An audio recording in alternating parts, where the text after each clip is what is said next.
All right. Yeah, we're recording. All right. Well, hey, this is another episode of UFO Garage. I'm Gary. I'm Ben. And I'm Gary. Wait, I'm Joe. I'm Ben, and I'm Gary, and I'm Joe. Nope, I'm Gary. Yep, that's Gary. And this is where we talk about UFOs, aliens, and all things weird. Hey, we just like to make things complicated, you know? So what's up, Gary? How you doing today, man? And not too much, just hollering in at you guys from Catalina. Filming over here for an undisclosed person, people, an undisclosed TV show, and an undisclosed location. That's right. So basically, we won't be talking about that tonight, right? But unfortunately, NDA and all that stuff, And, Yes. But you can give me your opinion on whether or not you think the Secret Space Force is really part of the Navy. It should be. Honestly, all the forces should be part of the Navy, in my opinion. Dude, yes. But, Joe, yeah. Gary, I was talking to Joe before you came on, and I was like, dude, I've got racking my brain about ideas for the t-shirt for UAPX. And I was like, Joe, do you have any ideas? And he just popped out. Tell Gary your idea for the t-shirt. So I'm thinking, dude, you'll have the ship, right? And everything's looking up at the sky, and then there's a UFO underneath of your ship the whole time. just following you behind us while we're all looking up. Yeah.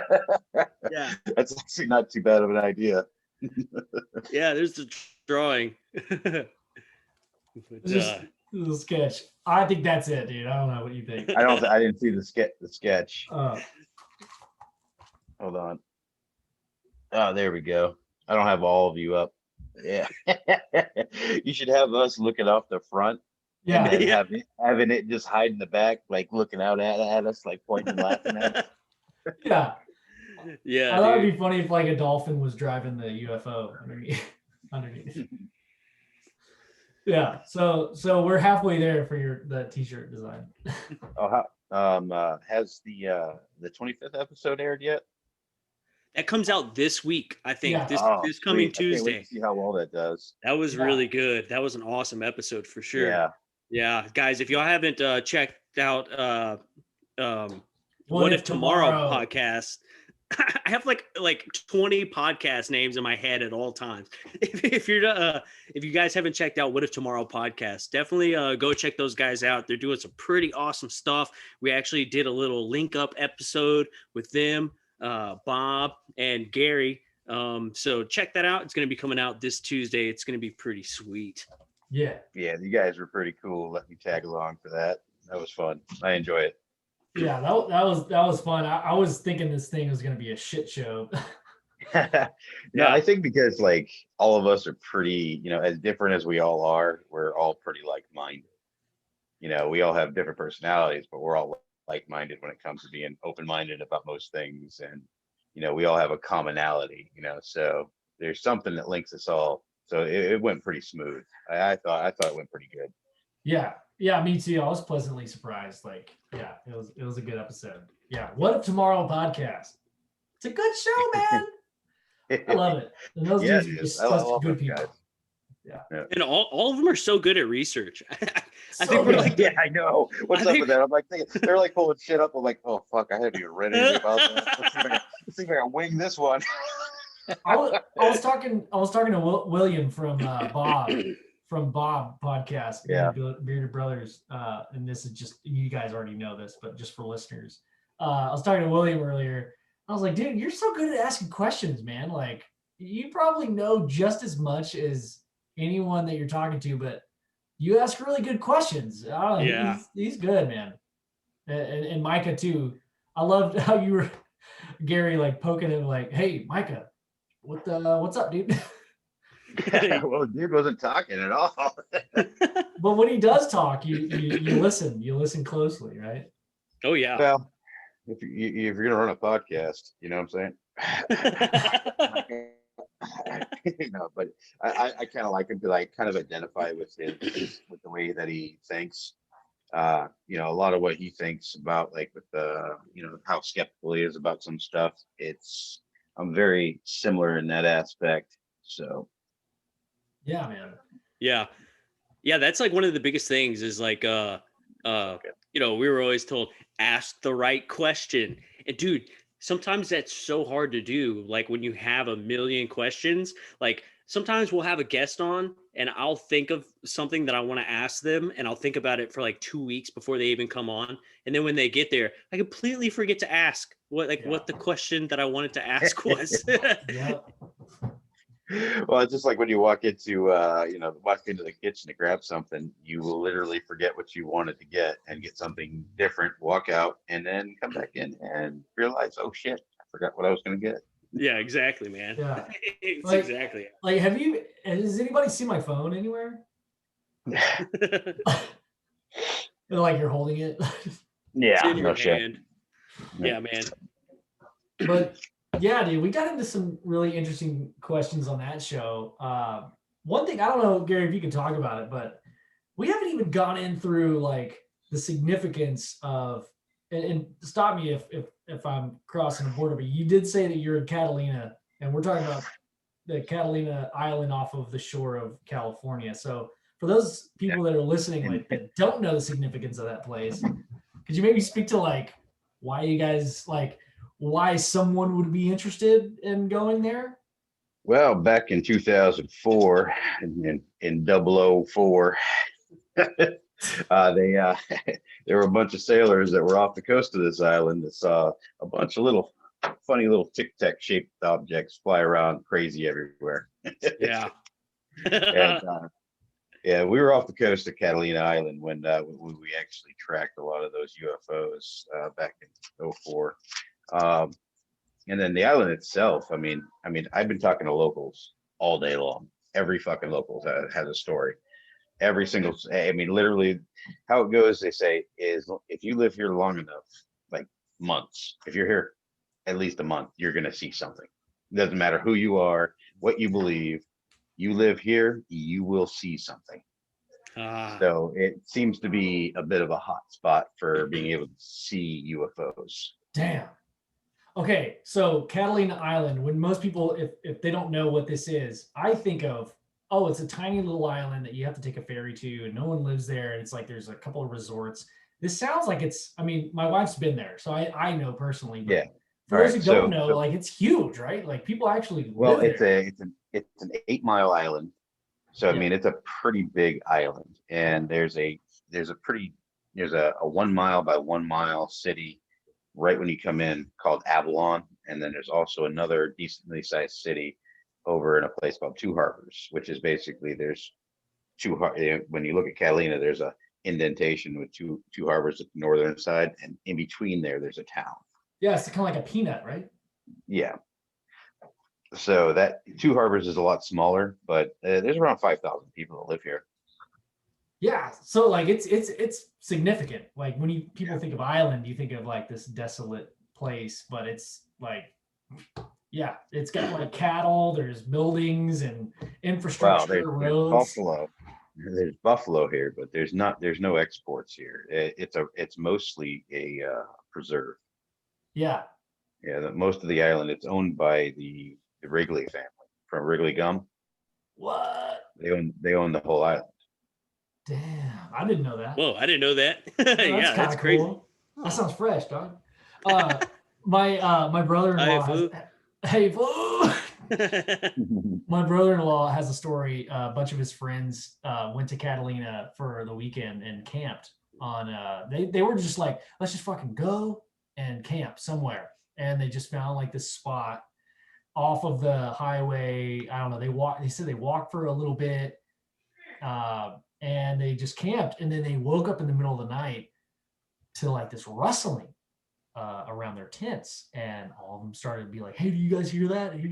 So they go out, like two dudes, I think there was like two tents, and they went out, and it turned out to be cattle, like cattle. Yeah, the buffalo. Yeah, dude. Yeah, sorry, buffalo. My dude, bad. They roam wild straight across this whole area. Yeah. I mean, the whole island is just their refuge. They just go wherever the hell they want.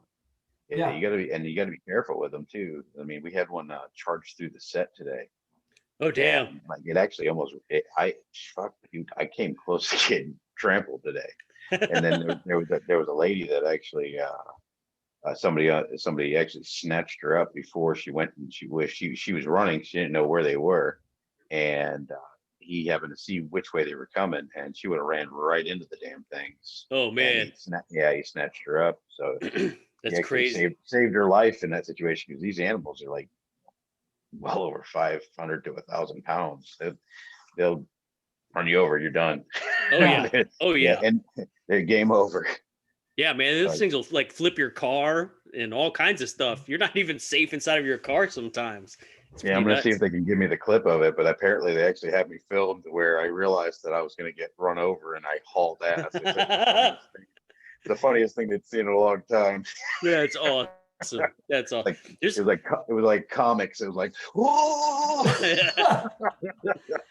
There's like I think there's a place like up in the Arctic where like polar bears just roam around everywhere. And they were saying that like nobody in the city ever locks their doors. And it's like a public safety issue where like if you lock your doors, somebody like runs into the chance of like getting eaten by a polar bear. So everybody leaves their doors unlocked at all times. And everybody just is cool about it because they know like, hey, gotta be like rob And me. they open outwards, right? Because they can't be pushed in by a polar bear, right? Yeah, They open outwards, yeah. Yeah. It's crazy. Those are all good ideas. Yeah, you would have to pull it. Smart, man. Yeah. People are smart, man. Yeah, except for if you needed some privacy. Yeah, right. You're making some babies up there. Like, shit. Mike, sorry to interrupt, but fucking polar bear. Polar Sorry. bears. What can I say? I just picture you, Gary, Don't stop like the mic out. I'll be out of here as soon as the polar bear leaves. Yeah. I just pictured you with like a drink in your hand, Gary, like walking. Here, let me correct your form a little bit. You're a little off. Yeah. Don't mind me. See what you want to do with your hips is Well, here, move out of the way. Let me show you.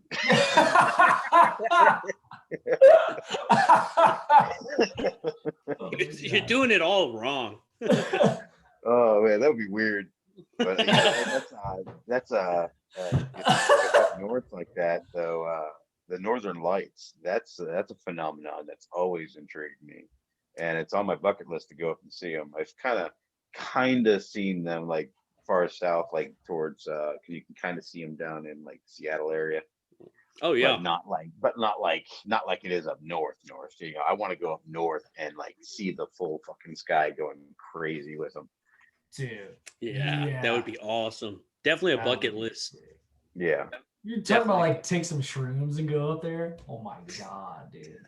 And then a polar bear comes up with a drink in his hand. He's like, "Yeah, man, I remember my first shroom." It's not a Coke. It's a rum and Coke. Rum and Coke, dude. Yeah. You know, with the Coca-Cola bears. Yep. Oh, yeah, okay. Now you get it. No, I get it. Sponsored by Coca-Cola. Yeah. My grandma used to collect those things. Like they had like the collectible Coca-Cola stuff, and it was always Christmas time. They'd be those polar bears. Dude, some of those old ice chests and shit are, you know, the actual ones, if they're in good condition, are actually worth quite a bit of money. Yeah, man, thousands of dollars, man. I've got a Dr. Pepper ice chest that's like from the fucking 60s, dude. It's pretty dope. I don't know if it's the same caliber of Coca-Cola, but you know. Hell yeah. I think the best ice chest ever made was that aluminum Corona ice chest that you saw all over the place. Yeah. Like everybody that has one still has one, and it's all beat to hell. The bottle opener's falling off, but man, it still works great. Yep. Those guys knew what they were doing. Planned obsolescence. Obsolescence? There's a term. It's like when people make stuff, they like make it to break in a certain amount of time. Like shit that was built back in the 50s is like, or 60s and 70s. Back then they just built shit to build it. They didn't give a fuck if it broke. They were like, oh, we gotta no, make that out of a good better part than that. Fuck, that's gonna break. What the fuck are you thinking? Yeah. Now it's like engineer it for 5 years so that they have to buy a new one. Yeah. Yeah. Or make it like only workable by this tiny little piece that's made out of like really shitty plastic, and if that breaks, Yeah. I'm gonna make your shifting the little piece that connects all your shifting cables with a bullshit nylon, so that you have to buy a new one at 60,000 miles, and it's gonna get a pain in the ass. You can't drive your car. And Exactly. I had a Yeah. Saturn where like there was like this little fucking Oh, shit. nylon piece that that one of the clutch cables broke, and it wasn't the pro clutch cable, it was just this little piece, and it's like, son of a bitch. Oh, my that God. sucks, man. There's Fucking this YouTube channel that I watch, and this dude like he goes and like finds like he found like these lighters and stuff like on like old battlefields from like World War I and shit. And like he'll just take all this old stuff and toys that he finds, and they're all rusted and like look like crap. And like he restores them to like perfect condition. And it's just crazy Yeah.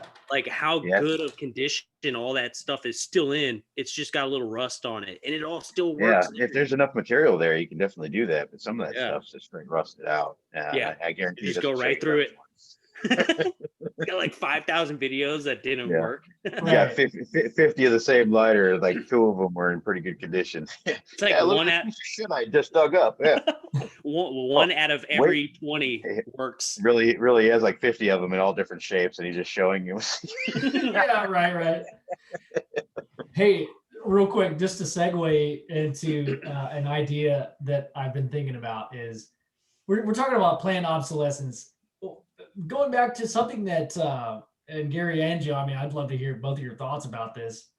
Um, uh, uh, when the term, these UFO crafts that have been found were a part of an archaeological dig. Bob Lazar famously said that on the Joe Rogan podcast. I, for one, think it was a Freudian slip. He like didn't really want to say that, and but that's out in the open now. Do you guys like when you say archaeological dig and then oh shit, like it works? Does that mean it's so advanced that all you have to do is basically rub some rust on it and it still works? Does that kind of fall in the same kind of idea? I Like, think that if something like that were to happen, like with the Tsar, my personal feeling is that, like there's some truth to his story, and then he got wrapped up in the media hype, and would get that, because you get that feeling sometimes, like when you're part of an event or something like that, it's like when you've already said all the information you have, people are kind of like, asking you questions, are you sure there's nothing else? And then it's like, yeah, motherfucker, that's it. Sorry, what do you want me to say? That's how I am. But I can see how, like, especially if you like the attention, you kind of might feel obligated to maybe embellish it a little bit or something like that. that's just human nature, right? Like I think in certain situations it is, but yeah. it's not helping this field to do that. It's just like when I first went on the record about this, I told everything that I knew from my perspective without talking to anybody else. Now, in my opinion, somebody on the boat told me that there was an underwater, we had an underwater track, and that we tracked it underwater at 500 knots. I mean, somebody specifically told me that. And then come to find out that that person, I couldn't verify it from that person. He didn't want to talk about it. Yeah. He was like, no, I don't want to be a part of this. And then talking with other people, I could never substantiate it. I could never verify it personally. So I went and redacted it. I go, look, this was secondhand information that I got from another shipmate on board. I can't validate it. I know it didn't come from, but I do know it didn't come from our ship. Because in order for us to track something under the water like that, we have to have this special sonar buoy thing. It's like, we call it the tail, or it drags behind the ship, and it has a bunch of sonar buoys on it, and that's how we track a bunch of stuff under the water, and that's how we can determine speed and stuff like that, because it's multiple sonar buoys. So Cool. But we didn't have our tail in the water, so it wasn't us that would have tracked it under the water. So if we had tracks, they weren't coming from our ship. So that's the only thing that I could have verified. I can't verify that none of the other ships didn't have active tracks. But so I have no idea where the guy got the information. I know it was relayed to me that way, and I relayed it the same way I got it. you know, I was just telling the story as I knew it at the time. And then but I always, that's so we ended up having to redact that. And ironically, when I was on the History Channel, on the unidentified episode, they kind of glazed over that, and like right after I said, told them about it, because they asked me about that, I said, no, that's the caveat with that is I haven't been able to verify whether that's actually true or not. It's not firsthand knowledge. It's not good TV. Yeah, all that shit just ended up on the cutting room floor, and they just have me saying, "Oh yeah, this fucker went under the water, 500 knots."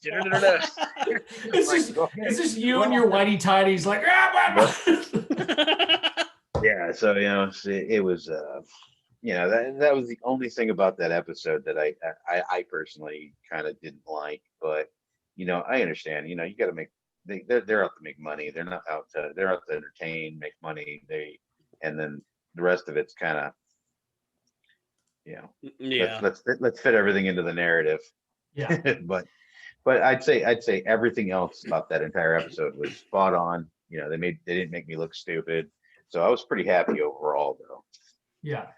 So well, that's good, man. Yeah. So shit, you said a lot of really interesting things I want to hit on, but Joe, I felt like you were gonna hit on, so I don't want to.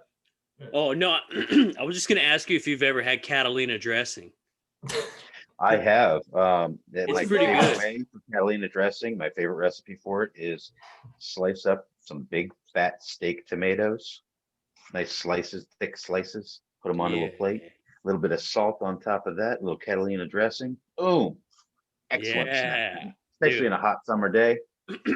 It's really good. Right there. I make this taco salad with it. It's really good. It's got like Fritos and like beans and lettuce. Tomatoes and cheese. The chili cheese Fritos and that. I bet you that would step it up a notch. Hell yeah. You're making me hungry. What's Catalina dressing, bro? Oh, dude, it's amazing. Really? You don't know what Catalina dressing is? It's made from the Catalans. Yeah. I feel like you're about to tell me it's like made out of like hot dog freshly ground Catalans. A little bit of buffalo musk sprayed in there. Little mist. Little mountain buffalo oysters. Oh yeah. Oh my god. My uncle was a jokester growing up, and he had me when I was like 7 or 8 try turkey fries. I thought you were about to say mountain oysters. I did too. Well, they were on the menu as well. He said, "Hey," he was like, I was like 7 or 8. He goes, "You can have mountain oysters or turkey fries. Which one sounds better? This is the only 2 things you can order." And I'm like, "Really? Oh, dang. Okay." Sounds like you just want to put nuts in your mouth. But like, I was so mad for like so long, and like, now that I'm an uncle, I'm like, dude, I would totally do that. Oh yeah. But I had a niece. I have a niece, so I couldn't do that. You're put these nuts in your mouth. I'm not. Man, that's bad. Oh, God. All right, backing off from that one, buddy. I'm gonna steer clear of that one. But yeah, dude, like, so back to like, we I feel like Gary, I think you're about to say something, and maybe it was like a personal perspective, but that idea, maybe not go too far into like the Lazar story, like your thoughts on, I don't know, maybe it's a speculation, but finding something as an archaeological dig. I think if it was advanced enough technology that it really wouldn't matter that it's old as shit. As long as the power source is viable and the circuitry wasn't corroded, it would still work. Yeah. Well, now that you say that, it makes sense. It's like, I mean, that's exactly what I was gonna say. So. Well, it's a good thing we're me and you right here, man. Exactly. It was like I was gonna say it, and then you said it, and then it was like this whole thing. No, dude, I totally agree, dude. Like it's what's that? Matthew Darwin. Remember when we had him on the show? Yeah. And he had talked about he was hanging out with those drunk guys, and they told him about. It was something that they were telling him that there was a site where it's like out in this mountain range. There's like a bunch of granite and shit, and it's bored out. And Yes. they're able to open it and put that stuff in this granite mountain. And there's like craft. They were and sealing it off. They were sealing it off. They would find stuff and put shit in there. Well, it And might be because of the radiation it puts off. I mean, honestly, look at Jim. Look at not Jim. Look at John Burroughs. You know, he's one of the very first veterans to get 100% disability due to direct contact with a UFO. yeah, You know, he got really sick. A lot of those guys did. So maybe they were doing it for a safety reason. Like okay, shit, this reactor, whatever the fuck it is, it's like leaking this crazy fucking poisonous shit. Let's seal it up. yeah. Sorry. Well, hold on. I was gonna say, didn't John McCain help him get that full benefits for like getting sick? Because Yeah, I think he had something to do with it. Yeah. I think he had to like pull some strings because like he was having a hard time. Nobody would listen to him. Oh yeah, and, dude. And I think I know he got political help to get it done. Yeah. So you know, I was never that close. So And it always made me wonder if McCain ever had his own experience. Like once he heard about it, he was like, you know what? We need to do something about this. I feel like I've heard a story of McCain being involved with some sort of sighting or something. I've never heard any story about it, but I could definitely see, like, with his attitude with the environment and with, you know, with the things that he has said, you know, I can see something in the truth in that. Because I know, like, with myself, it's just like I've never been overly concerned with like farming or growing my own food or being self-sufficient or anything like that. But lately, you know, as each year goes on, I don't know, it's just 'cause I'm getting older and wiser, but I definitely I'm like hardcore into permaculture and wanting, you know, I'm literally going to be starting to film my entire property as I transform it into this permaculture property. And you know, once I get the proof of concept and get all the skills down to make this entire yard this beautiful permaculture thing, and you know, and because you know, everything in Florida is flat, I'm going to use like a raised cistern system, and you know, to collect rainwater and then water the rest of the yard. And then, of course, I'm right on a canal, so I can use a little solar powered pump if I don't have any rainwater. That's cool. But, yeah. Hell yeah. Joe went to school for this shit. Yeah. Not for permaculture. Joe did. I had to there's certain people that will teach classes on it. And so I went and got I got 2 certifications in permaculture, and it's like a little over 200 hours or something. I don't know. Wow. Yeah. I got about that into studying on it. Yeah. It's it's super cool, man. I love that stuff. Let me put it this way: the project when I get home is to start building the double barrel biochar maker. Yeah. So I want to try my hand at making biochar, because like the one thing about eventually I want to start farming for myself and quit my job and being able to like provide a lot of different products from because eventually I want to buy like maybe like a 10-acre piece of property, or maybe a couple of acres at least, and start doing it. You know, if I only have time and money for 1 acre, I'll start doing like a quarter acre at a time. And then once I've developed all my skill sets like you have already, I want to actually invite people to come onto the property and teach them, you know, how to do it. And then that way, so you can see the different stages of the permaculture too, by doing it in multiple stages across the property, so that I always have a project going on. Yeah. You know, and then then you like free range turkeys, chickens, and shit like that throughout the property. Yeah. You know, you'll probably find that once you start putting the system together, you'll probably start finding that like, oh damn, that's like really far. Like in your head, you think that like you use all this space, and then when you start implementing everything, you realize how compact and like very like, I don't know, just very compact and like very useful everything is. It's a really cool thing to do. And like it's almost like your surrounding house with like, you know, you could use like 30, 40 feet on either side of your house. And like literally in 1 acre, you can produce more nutrients than a 100-acre Well, monoculture system. You know, if it's you, it's pretty you know, nuts. Especially YouTube if to you do like go a small, vertical too. oh yeah, vertical too, for people in apartments and stuff like that. But Yep. if you do some of the aquaponics in these small ponds too, you do a series of small ponds. I mean, you could actually grow your lettuces and sometimes even root, some of the root vegetables too, as long as Yeah. it's not too deep. But you can grow a lot of stuff right in these little shallow ponds throughout your entire property, and you can do that on a quarter acre without no problem. If you want to go straight hydroponics, then fuck, you can produce enough food for your whole family I in know, less than man. a couple of meters.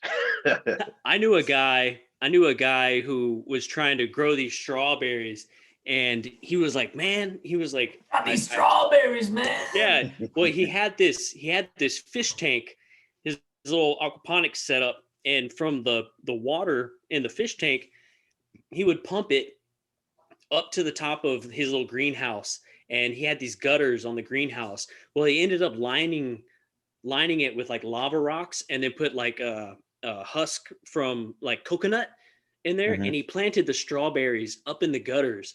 mhm. And they were massive, and so he pumped this water that was from his fish tank up to the top, and that's where it would start, and it would go through and it would fertilize and water all the strawberries, and then it would drip down and it would go into a separate system that watered the greenhouse, and then catch that water and it would run back down into these filtration tanks and then go back down into the fish pond. And it was That's just so awesome. cool. He was able to use Yeah, that water like 4 times before yeah, went back to the fish pond, you know? yeah. That's pretty badass, and that's definitely stuff that I wanted to get into too. Yeah. The permaculture thing with the property is kind of like you know the the the, the second step. The garden with the raised flower beds and stuff like that, Yeah. perfecting the growing skills and perfecting how to build good soil and compost and all that stuff. I mean, the compost is like the easiest thing to do, but also the easiest thing to screw up. It is. It really is. Yeah. So, until so like not all green material is made equally, and not all brown material is created equally. So it's just like if you put a bunch of sawdust in there, and you put way too much brown, because sawdust has got like a fucking ridiculous ratio versus leaves, Yeah. Yeah. for carbon, and so it's like you gotta definitely know what you're throwing in there. So in my compost I just made was all leafy greens and just straight leaves. I just figured I'd start with the simplest thing. And then for the first raised flower bed that I built for my wife, she wants to grow some tomatoes here soon. What I did is I used 2x6s and created a raised flower bed, split it halfway up, pretty much with like sticks, branches, leaves, stuff like that. And then when I get back, I'm actually gonna fill the rest with compost. That way I didn't Yeah. have to fill the entire box up with compost. Yeah. And Definitely. then that'll actually give it new nutrients for later on. And then I put the compost on the top, throw another layer of leaves on top as a just like, or actually I think I might just put pine needles on top, and then have her plant in that. Yeah. That should fucking boom. Those tomatoes should taste good. Oh, Hell yeah. yeah. The coolest thing, dude, like my favorite thing about permaculture is that like nature is your best teacher, Mhm. like observing what's going on around you and seeing like how nature does it, and then just implementing that on your whole system.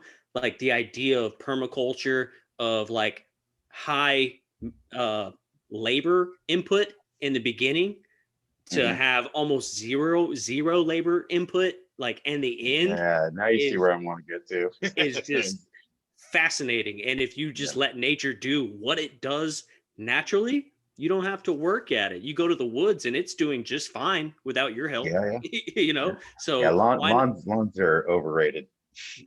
Completely overrated. I They're a agree. waste. They're a waste of space. They To be really honest are. with you, And water.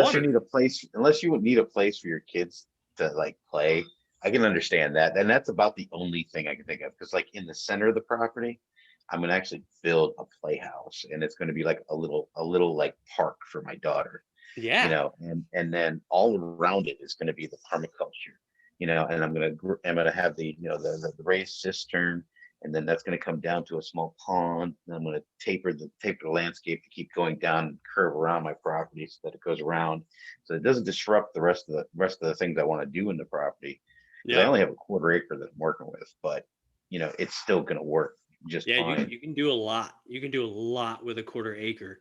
I mean, you Mhm. could literally feed your family on a quarter acre. Yeah. Yeah, without a problem at all.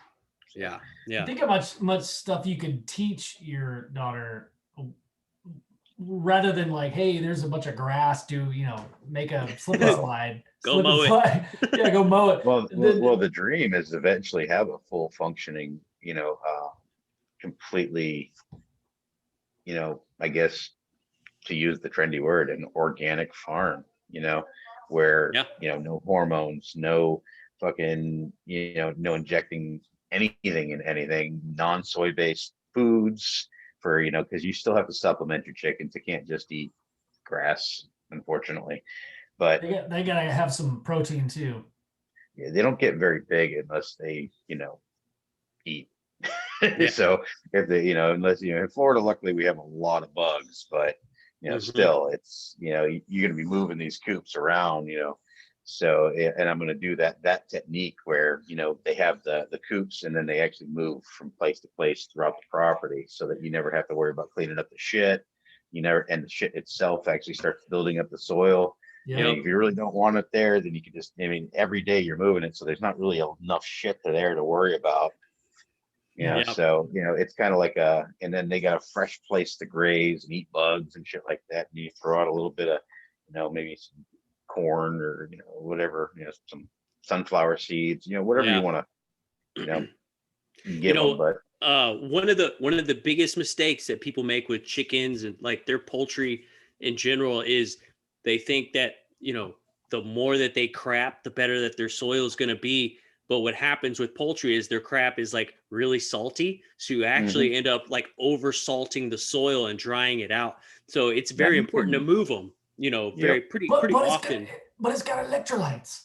it's Not got, enough. yeah, Pour it's what they electrolytes on crave. your plants. It's what plants crave. They love Yeah. electrolytes. Yes, dude. But yeah, man, I love the permaculture system. It's man, it's so Yeah, fascinating. yeah. It's Yeah. so fascinating. Did you ever check out the Jack Spirko, Jack the Spirko? survival podcast? Oh, that podcast. I haven't checked it out yet. I haven't checked it out Dude, yet. this guy's on point with a lot of that stuff. And like, if you go to his if you go to, because he uses what's that library app that's, well, it's like Audible?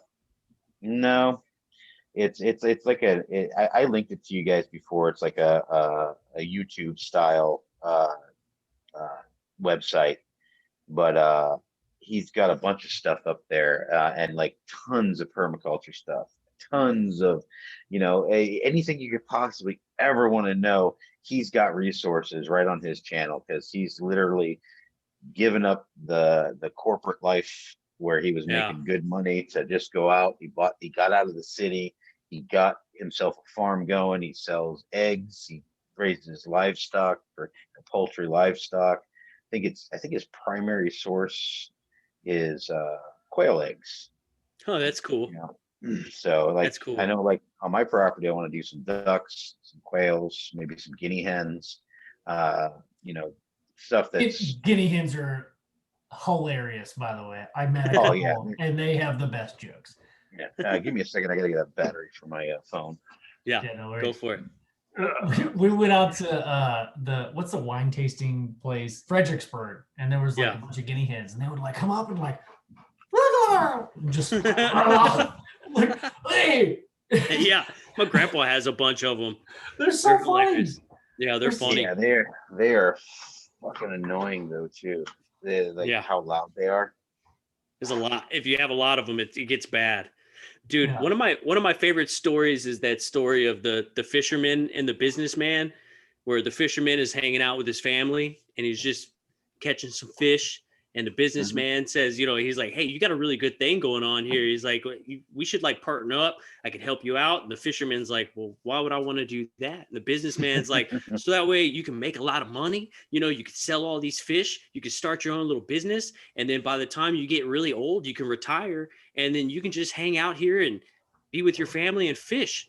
And the fisherman looks at him and is like, that's what I'm doing. That's what I'm doing right now. Why would I want to do all that? Won, motherfucker. Yeah. So why would I want to go through all that when I'm already doing that? I'm already chilling. Yeah, that's the goal. Honestly, the goal is to basically have the family out on the farm. Honestly, I've got a lot of my family pretty excited about doing this. You know, and it's something that, you know, it means the world to me to be able to spend good quality time with my family and my daughter, and raise her in a good, wholesome environment where she can learn practical skills on top of the bullshit that they're going to teach her in public school. Yeah. And honestly, I think the only reason I'm even going to send her to public school for a little while, I didn't need that ice cube, but the only reason I'm even going to send her to public school for a little while is just to socialize, so she can get some social interaction, because my oldest daughter doesn't live with us, and she doesn't really have a whole lot of interaction with siblings. So, you know, she's got cousins and stuff that come over all the time, but it's not the same. You know, I want her to have some real social interaction, you know, have to deal with being picked on, you know, getting best friends, you know, the whole 9 yards. And you're not going to do that with homeschool. Definitely not. Well, Gary, dude, I'm telling you, man, if you ever want to leave Florida or whatever, you should come out to Texas. We'll go out to West Texas. We can buy like 100 acres for like 10 grand and just split that shit up, dude. And we'll permaculture our asses off out there, man. We'll pull was that Jameson, or what was that guy's name that did the oasis in the desert? Oh yeah, Jeff Lawton. Lawton, that's it. Yeah. A lot of his techniques are the kind of the techniques that I'm heavily relying on, you know, because the guy's just very practical. You know, it's like, instead of worrying about, like, you know, he goes and figures out what's wrong with the land, and then figures out, what can I do to make it better? What can I do to, you know, like, you know, his knowledge of like plants that will desalinate land, you know, plants that will bring certain type of nutrients to the ground around it. You know, the way you use berms to start saturating the ground with natural, the natural occurring rainfall. You know, all those. You know, he's thought so deeply about exactly how to do that. You know, it impressed me to no end. And years. You know, and when you look at it, it's like, well, shit, yeah, duh. I mean, duh. But then you're like, I would have never figured that out. His knowledge on like microclimates is fascinating, dude. Like, you don't ever think about a microclimate, but like how important it is in certain situations, especially like if you're like in a desert type situation. A microclimate's pretty important. You know, I mean, you could be anywhere and it's really, really important, but it's just cool to be able to implement that. Like, you know, you implement 20 microclimate spaces on your 1 acre space, and you've created like 20 different types of areas that you can do all kinds of stuff in, you know? Most definitely. Because like, I actually had this idea way before, like, I decided to do permaculture. I was going to build a greenhouse, right? And have subclimates within that greenhouse, because I love blueberries, but growing a blueberry bush is a northern thing. You know, it needs a nice, cool, dry, humid-free environment to really produce really good tasting blueberries. But, you know, here I am in sandy fucking limestone bullshit iron fucking clay Florida. Yeah.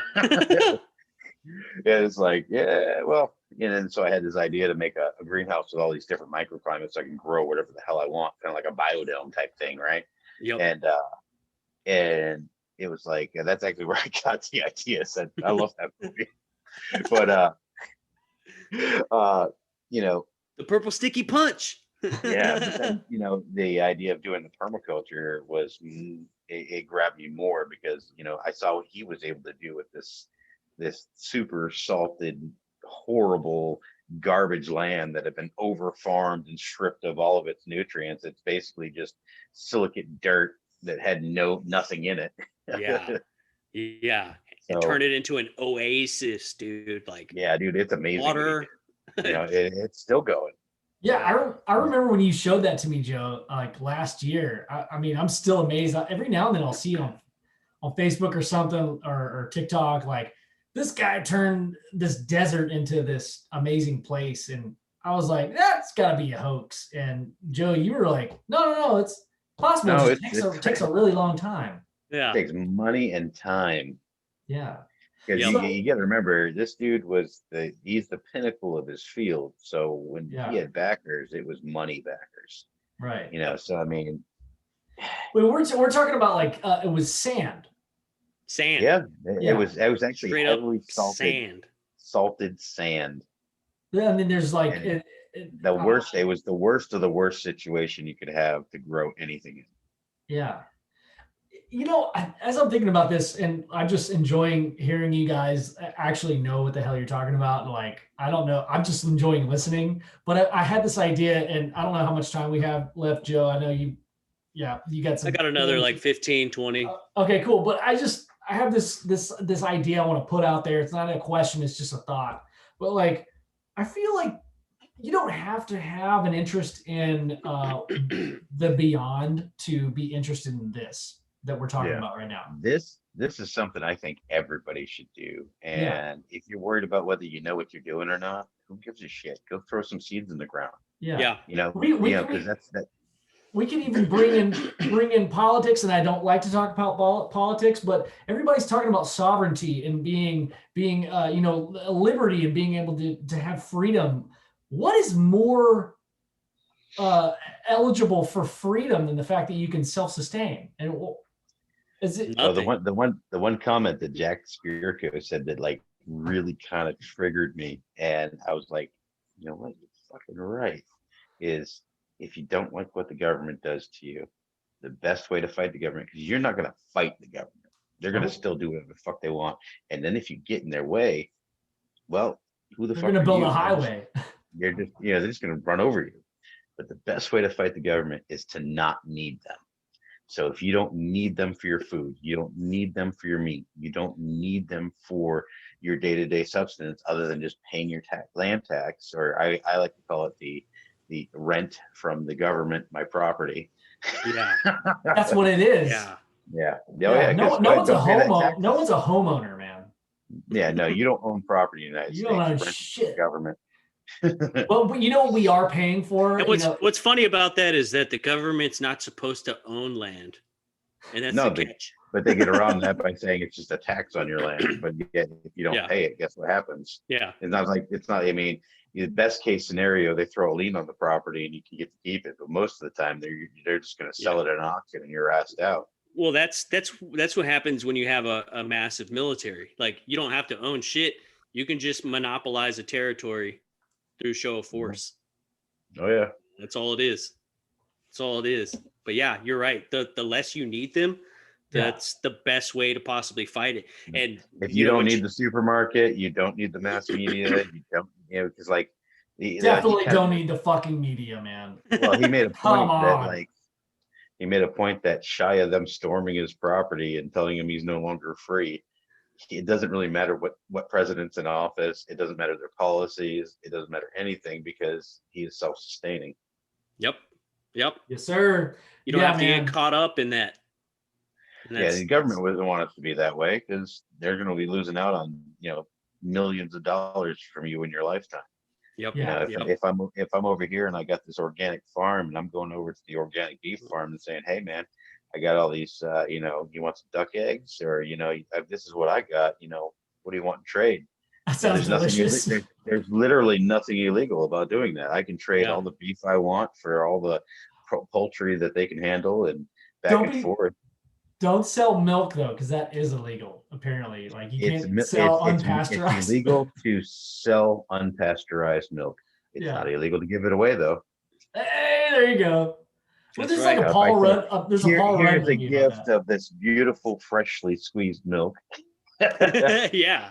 You know, would you like to give me a couple of freshly cut T-bones?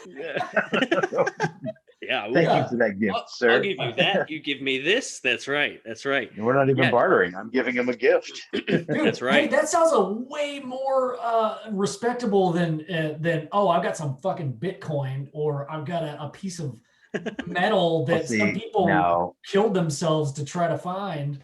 That's the other thing, though, is you kind of scoff at that, but everything's going to go to digital currency, guy. I mean, they're already talking about Fed coin. That's a federal currency that they're trying. Yeah, I saw that. I fully believe that. Yeah. I'm not talking shit at all. I just think it's like, man, I'd rather go to the barter system.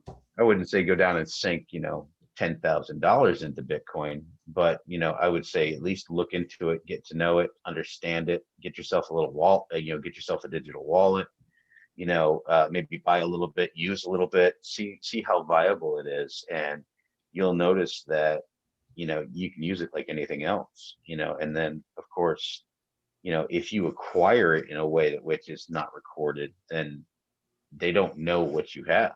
There's no way for them to track what you have. If like you say you use, that pirate coin, or if you use Ethereum, or any of these coins, like say I put up a podcast and say, hey, you want to support my podcast, you can give me I accept cryptocurrency. Let me know what you want to give me, and I'll give you my link. Yeah. And then they can just send you some cryptocurrency straight to your wallet. There, I mean, the transaction's there, but it doesn't know who's sending who what or how much. It's just that they see that there's a transaction there. There's no way to track that kind of currency, which is why they don't really want you to use it. Right. I think that's where it's going for sure. I guess in my gut, I just feel like the better solution for humanity is to really look at like what's the most valuable thing in your life. I think it's time, right? Like and the fruits for me, yes, the fruits of your labor. Time. So what can you offer your fellow man? Is it information? Is it guidance? Or is it a physical thing? Like, how do we equate that? I think that is, man, it's never going to happen, but man, I'd love to go back to the barter system. That'd be awesome. Well, there's nothing stopping you, man. Yeah. I mean, honestly, there's a lot of communities. I mean, in all kinds of places, especially places like Texas, where you get on you just garbage Facebook and just type in permaculture, Austin, and you'll just see whatever pops up there. I mean, I think in Florida there's like 15 different groups for permaculture, and they're constantly trading stuff. Like, there's like, I saw a lady on today, I got this specific type of agave and I'm looking for these other agaves. I've got 15 ready to go in planters to trade, Cool. So I mean, there's a constant community for just about anything you want to do for the barter system. That's one awesome. Of the people that I studied with, they went to go help put in some beds for the next growing season, and they traded them like a geodesic dome that they were able to put a tarp over and use for whatever purposes they wanted to use it for. But they were always trading stuff. Like, they would build yurts and just go and help people out, and then they would trade them. You got skill sets, that's why I want to try to, I want to perfect making the biochar so that I can sell that to the people that need to supplement there, because not everybody needs biochar. Because I mean, biochar is not good for every situation. It's good for building soil in certain situations and certain vegetables. You got to do your research to see what it's good for. But in general, it's a good thing to have on hand for that purpose. Yeah. Between that and some good compost, so. My compost that I make now is just going to be for my own personal use. But like, once we get onto some property, I'll probably have like 6, 7, 8, 9, 10 compost piles going at any one time, just to keep that rotating, maybe even have excess to sell, so selling compost, selling biochar, selling eggs, selling livestock, selling, prepared chickens. You come in and you say, yeah, I want some of your fresh live grazed chicken, but I don't want to kill it. And, all right, well, for an extra $10, I'll slaughter it for you. Yeah. Yeah. Throw in an extra 5 and I'll even take the fucking feathers off for you. That's the worst part, right? Well, I think if you just put it as a hot water bath, and then they just kind of come right Pluck out. them out. Yeah. Pluck 'em out, What? yeah. Yeah, there's a bunch of techniques for it. I mean, that's and that's I think that's what's been exciting to me about this whole process, because it's like everything that I run into, there's like already so many established ways to make it, and to make it, if you just got to learn them. And for me, that's like, I love learning new things, and this is something that I can learn that actually will sustain me and my family, will keep us healthy, keep us happy. Tomorrow, if a solar flare hits and burns out the entire electrical grid, I have at least enough skill set to start planning, and I have enough seeds to get us going. Yeah. So and Oh, I yeah. know enough, at least I know enough to not completely fuck it up. I may not have any of the pHs right, I may not have the soil just right, but I know what should go into a good Guys, soil. I accidentally shit in the well. I'm so sorry. Well, everybody got dysentery and died. You failed Oregon. Restart. You didn't make it to Oregon. Yeah. But so just building off of that, both of you, I mean, both, yeah, I feel like I'm just listening to very educated people on this topic talk, and I'm like saying goofy shit, but also I'm thinking like, man, as a man in America in 2021, I think I'm constantly looking for ways to feed that I don't know, that deep-seated, I want to provide and I tell you hunt what, and nothing will like feed that more work. than walking up to a family member's house that's not your immediate family with a box full of food, saying, "Hey, I had so much extra shit that I can even provide for your family." Bro, Yeah. talk about What- confidence. Yeah.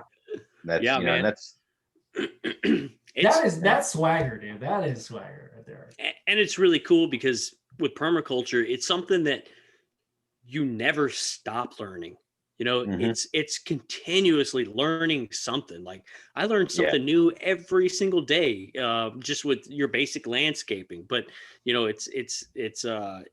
man, you're always gonna learn something every day. And the whole thing is too is I run across this a lot, is like it's a gardening is a science experiment. That's all it is. You're constantly experimenting. And just That's because why it worked here doesn't mean it's going to work here. It's always, you're always experimenting, and you're always going to fail. Stuff's always going to die, and stuff is always not going to go correct. That's just the way it is. Yeah. Oh yeah. My wife actually planted some tomato seeds like a while ago, and she left them outside. It's like cold shit out right now. It's like in the 50s. It's not freezing yet, so I mean, but so they're never going to germinate outside. So I brought them inside, and I started spraying them with some water and stuff, and they finally just sprouted the other day. And you should have seen. I mean, honestly, her face when she saw that she had sprouts, guy. I mean, dude, you can't replicate that kind of happiness. Like, look, I've grown something, and it's like, yes, you did. It's such a amazing feeling to get that first. That's the first of the Voorhis Farms crops. I love It's it. got a nice I ring love to it. it. It's got a nice little roll off the tongue, dude. Voorhis Farms, man. I'd buy it. See, my original plan was to be Dr. Vice Voorhis, so but maybe someday I'll become a doctor. You're already a doctor scientist, so you're halfway. True enough. Yeah. Cheers. You're overqualified. Oh, shit. I've heard that too many times.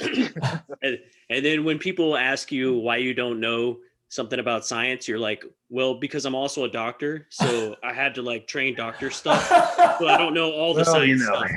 Yeah. You're 50% like, doctor, 50% science. Yeah.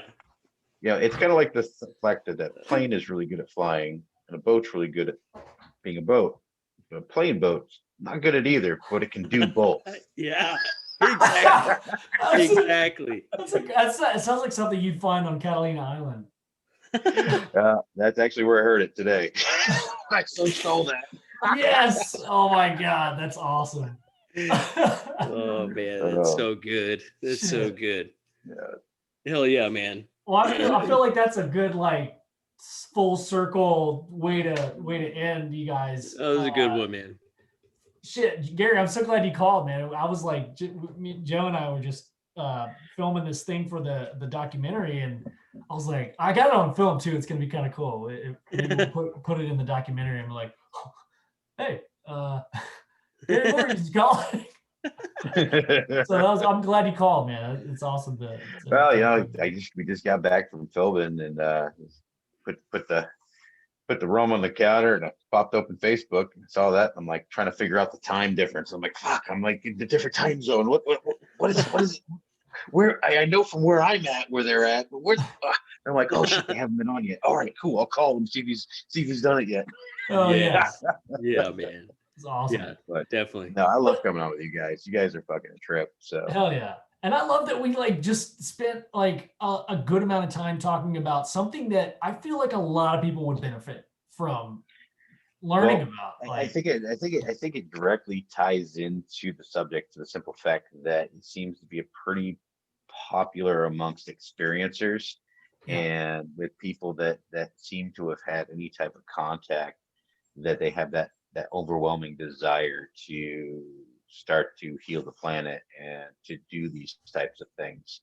And like, I'm all for technology, except for technology that's destructive to the environment. You know, so if we could be the most advanced civilization in the entire galaxy as long as we're not destroying what's around us. You know, so if you create a new microchip, but it's the fastest, bestest microchip that's ever been invented, and it's gonna save millions of lives, but the byproduct of making this one chip is that there's one chemical that, if we let it get out, it's going to destroy our entire environment. Like, it'll destroy our whole fucking planet. Yeah. Right now, in our current situation, we would still produce that fucking chip. Absolutely. But yep, we should figure out how to not produce. We have the technology for the chip. We need to figure out how to do it safely, and then mass produce it. You know, we shouldn't. You know, so I think that scientists need to be a hell of a lot more responsible with their pharmaceuticals and production of all of our technology, so that we can advance without destroying ourselves. Absolutely. And, so there's your UFO tie-in. Bro. Absolutely, man. Yeah, no, that was beautiful. I couldn't have said it better myself. Yeah, seriously. Like, I have nothing else to add to that, because that is literally. I bid you adieu. Gary, thank you so much, brother, man. It's always fun talking to you, bro. I'm so take it glad easy. you called in, Stay in touch. Don't be strangers. All right, Definitely, brother. man. Sounds good. Hey, we'll make All right, that man. T-shirt happen now that we know you're on board with that. All right. I appreciate it. It may end up being the only T-shirt that we ever have, but hell yeah. But yeah, definitely looking forward to that. I'll no matter what, I'll at least make one production run of it. Yes. Dude, yes, bro. And if not, we'll I don't even care if everybody else hates it. I'm still gonna make it. I'm gonna straight pimp that everywhere. Like, yeah, UAP. What's up? We're looking for them. but this is like, you don't get it. But I can see the humor in it. So yeah, it's because you know how I am. I'm like, I'm not really looking for aliens. I'm just looking for answers in general. So but yes. all right, man. Good night, guys. Hey, your daughter's important, man. Get to it. Get on it. Sounds good, man. Thanks for taking some time with me. I appreciate it. But no problem, man. Anytime, dude. Anytime. We'll talk to you later, brother. All right, boys. Talk to you later. See you later. Good night, guys. Peace.